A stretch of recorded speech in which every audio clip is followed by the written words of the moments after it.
Leo Cell Sold Part 2.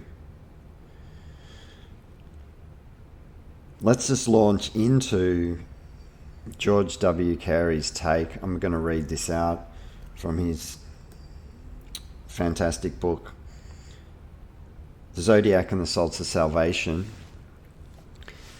And I'm going to expand a little bit on the concept of the heart.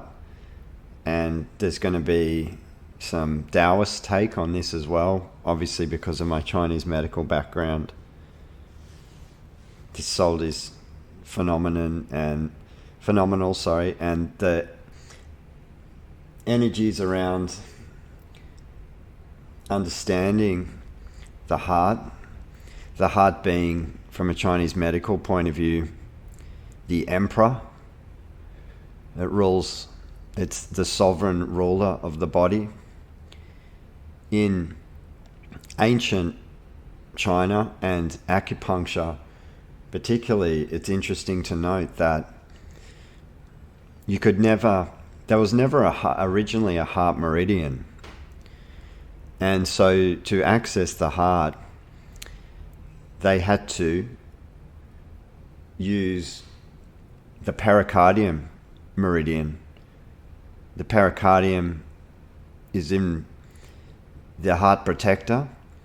So the theory behind this is that, well, it's not actual theory, it's just the way the constitutional makeup of everyone's being is, that the heart's the sovereign ruler. So you cannot manipulate anything that is in the so-called heart of an individual, because that is considered sovereign territory.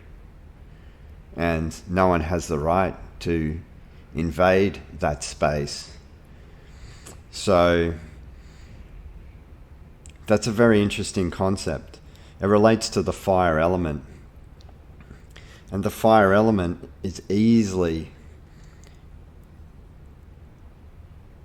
manipulated, or manipulated is not the right word. It's easily influenced by emotion. It relates to the emotion of joy. The joy, it's an interesting one. Excessive joy can injure the heart. The sound of it is excessive laughter when imbalanced. Like, most true psychopaths can't stop laughing, right? There's a lot of Chinese medical patterns we could expand on around this in terms of the psyche.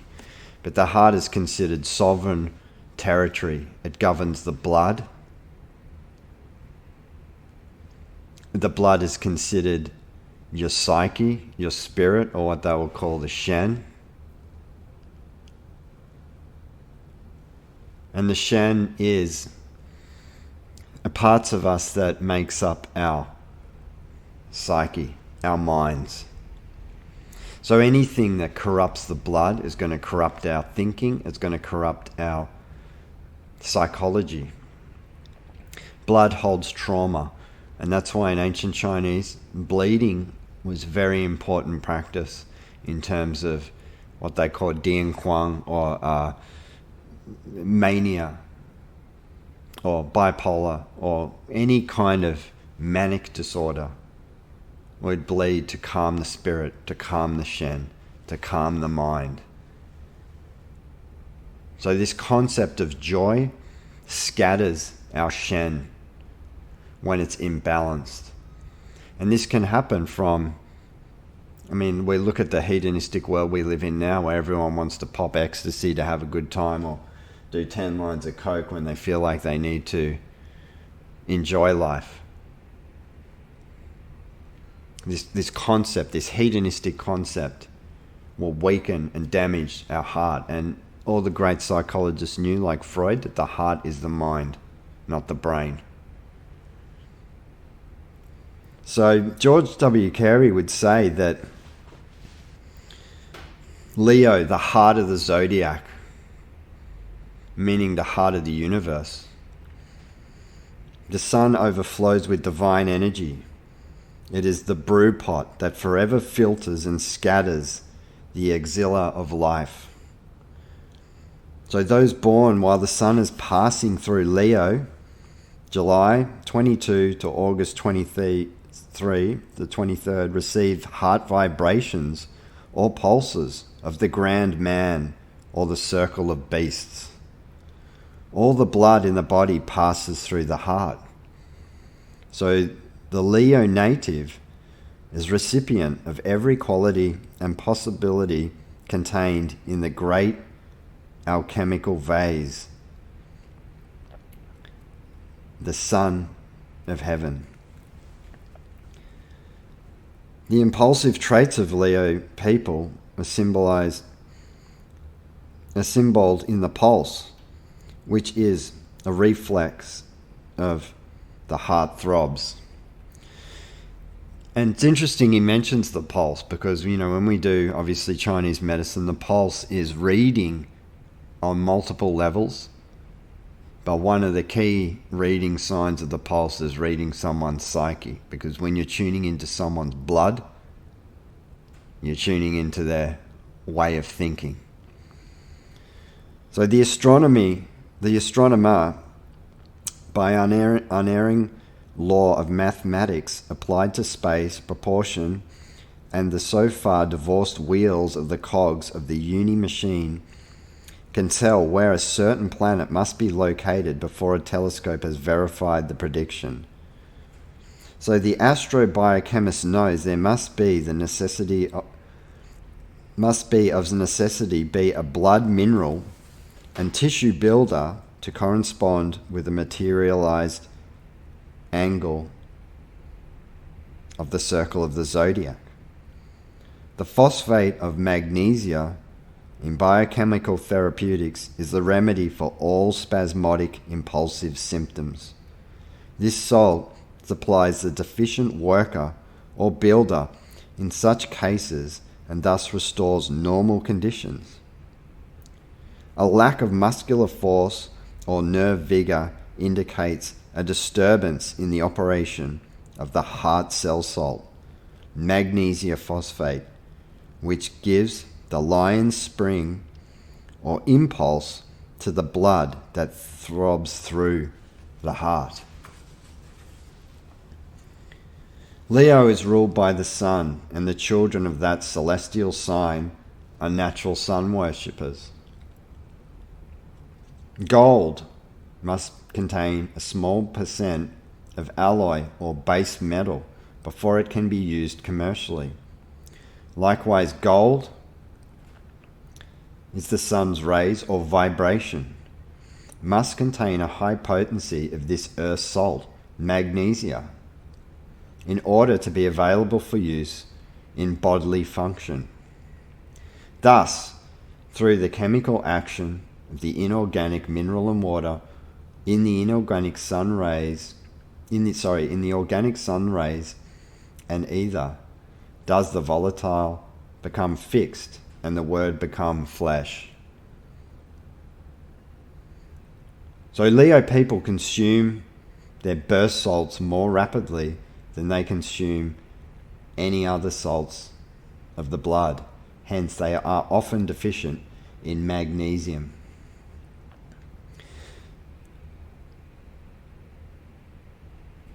So crude magnesia is too coarse to enter the blood through the delicate mucous membranes absorbents and must be prepared according to the biochemical method before taken into the blood.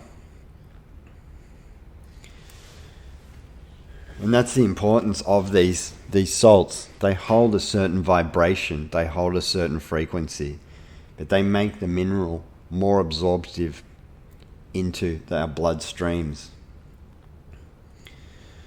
So there's a number of ways to consider using this salt. And like I said in the part 1, when we get into the face recognition and face diagnosis, it is really all about reading that face. Magnesia for the bright red face, which is very common in Leo types. You can see it. But this salt is really the only true spasmodic remedy. and it has a very strong affinity with Kali Phos. And it's recommended to take it, particularly in hot water. And people who've had myocardial infarctions or heart attacks, it's recommended as the celloid, not the tissue, so I'm talking about the celloid here, that with Kali Phos and magnesium crushed up in warm water and drink it to get high doses of these two minerals back into the system for heart recovery and heart damage, which is going to be absolutely critical with what is going on now in the world. And I know I don't need to state what that is. So there's other symptoms that can be applied to this, and I'll just touch on those as well, because like I said before, lack of magnesium phosphate causes many illusions and senses of the senses and queer mental disorders, so deranged mental disorders. So like I just said before, for these kind of things, and it can deeply affect vision, particularly double vision, when we have problems with our seeing. It's deeply connected with there's a strong affinity between that, calcium and ferrum phos. These two salts go together very well, and there's a lot of celloid combinations in relation to this as well. But they're also indicated for nervous headaches with illusions of seeing double, the double vision like I was saying before. It must be remembered also, and as Perry would say, that disturbance in the grey matter of the brain also react in the eyes. So that can create the double vision, but also headaches with chilly sensations up and down the spine may appear, sharp shooting, darting, and intermittent pain. All pain which heat relieves and cold aggravates, pain at the nape of the neck of sharp character, sensitivity to light, spasmodic twitching of the eyelids, which is wind in Chinese medicine from extreme blood deficiency. Also, the fixed sharp stabbing pain from a Chinese medicine point of view is blood stagnation. All blood stagnation corrupts the heart, which affects the mind and corrupts our thoughts, makes them very incoherent. Also will give rise to dementia as well.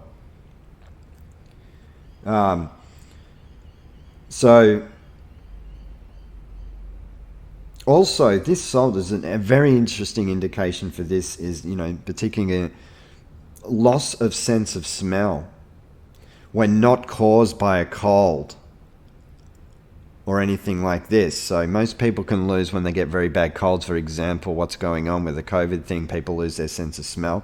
This is not what I'm talking about. Generally, people can just lose it out of nowhere.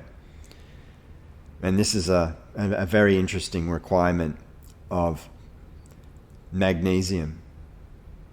And there are other salts that can be combined with this, particularly nat mur in terms of this sense, but specifically from people all of a sudden they just lose a sense of smell for no reason whatsoever, which does happen.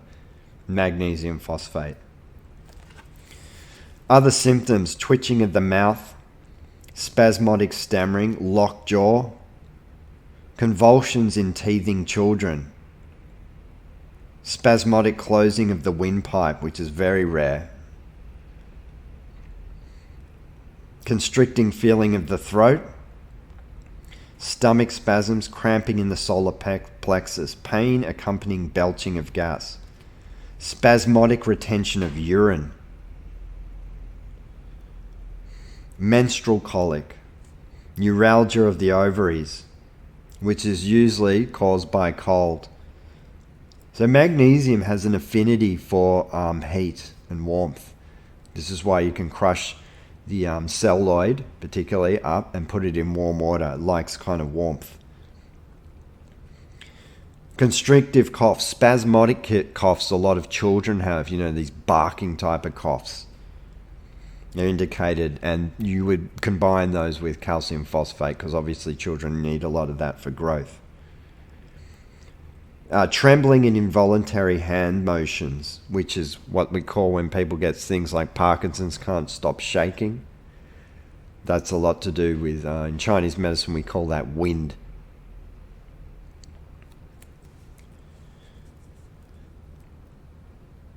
Yawning, spasmodic strain of the lower jaw, as I talked about before, any locked jaw. And I would say possibly, TMJ or bruxism, grinding of the teeth. So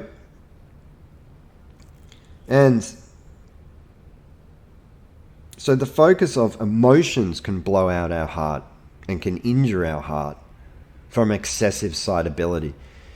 People who have weak kidney yang, which affects heart yang, when they get super excited, we see this in, we hear stories about this, right?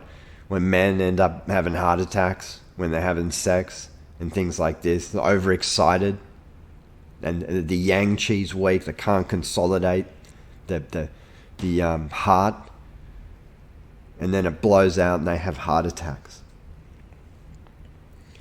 It's a very unique salt. It's probably one of the most common ones most people do know about. And I've touched on a few different points. I got a little bit more into the Chinese medicine side of things, but applying these salt. But it is very, very, it's a fantastic salt, and like they all are, and highly applicable. And the next one we're going to talk about, we're going to move on to Virgo, the Virgin, the archetype of the Virgin. This is a very interesting one, and we'll move on to this and we'll talk about more clinical applications of this salt. So stay tuned.